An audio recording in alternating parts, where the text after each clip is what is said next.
ஒரு 10-15 வருஷத்துக்கு பின்னாடி போனீங்கன்னா அப்போல்லாம் எலெக்ஷன் வந்ததுன்னா மேடை போடுவாங்க, எல்லாருமே பேசுவாங்க, ரெண்டு பக்கமே தமிழில் அழகாக பேசுவாங்க. இலக்கிய நயங்களோட திட்டுறதே அப்படி தான் இருக்கும். மீட்டிங்கை கேட்குறதுக்கு அவ்வளோ சந்தோஷமாக இருக்கும். ஆனால் இப்போ தன்னால் போட்டு வறுத்தெடுக்காக சிங்கிள் அப்படி தனிநபர் என்ன பண்ணுறது? இதெல்லாம் பார்க்கும்போது உங்களுக்கு எப்படி இருக்குது? இது கரெக்டாக இருக்கா, அது கரெக்டாக இருக்கா? சொல்லுங்கண்ணா. சொல்லியிருக்காங்கல்ல, தேர்தல் காலத்தை பொறுத்தளவில் விளம்பரம் மற்றும் விமர்சனங்களே இருந்து கொண்டிருக்கின்றது. விமர்சனம் என்பது தனிப்பட்ட நபர்களை விமர்சனம் செய்வது, குறைகளை வைப்பது போன்றவை வைத்து வாக்கு சேகரிக்கிறார்கள்.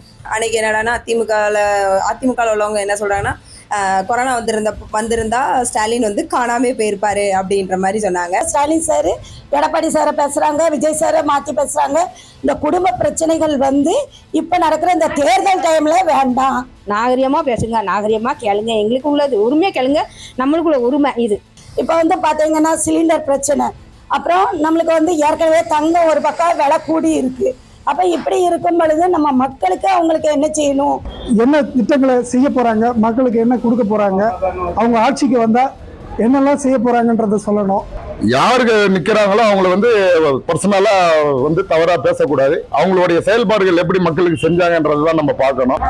வேட்பாளர்கள் வந்து நலத்திட்டத்தை மட்டும் சொல்லணும், பொதுமக்களுக்கு போய் சென்றடைகிற மாதிரி விளக்கமா சொல்லி அவங்க கிட்ட ஓட்டு கேட்கணும் என்ன இருக்குதுன்னு.